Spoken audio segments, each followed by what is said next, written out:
Hey guys, thanks for cooking with Tammy. Today I'm going to show you how to make my delicious 20-minute homemade chicken fettuccine Alfredo. This recipe is just too delicious for words. To start, taking our clean chicken, we're going to add olive oil, salt, ground black pepper, as well as granulated garlic powder. Combining the seasoning with the chicken, in order for our dish to have tons of flavor, we have to start seasoning at the beginning rather than later. Moving right along over to our skillet, adding olive oil, and we're also going to add some butter to this pan. The reason for the olive oil is to prevent the butter from burning too quickly. Once the oil is hot, we're going to add our chicken, allowing it to brown on both sides before removing it and setting it aside. Even if it's not cooked all the way through, at this point it's totally okay, because once we make our delicious Alfredo sauce, it's going to cook all the way through at that point. Straining off any excess oil that may be in the pan. However, we're not going to wash the pan. Placing the pan back onto the stovetop and adding minced garlic or chopped garlic.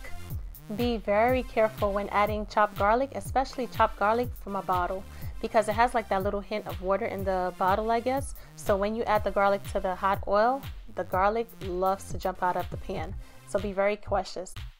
Alright, once all of the fragrances are released from the garlic, we're going to add our chicken broth.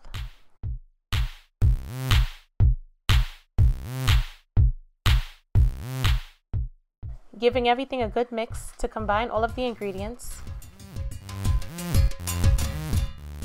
And be mindful, especially when adding heavy cream, you don't want it to boil over because it's milk.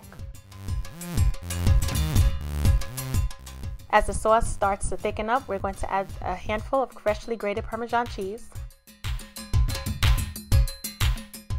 Giving everything a good mix and adding our lovely chicken back to the mixture.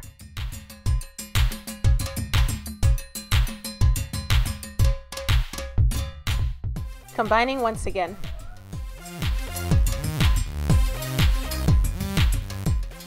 Adding chopped broccoli, which is totally optional.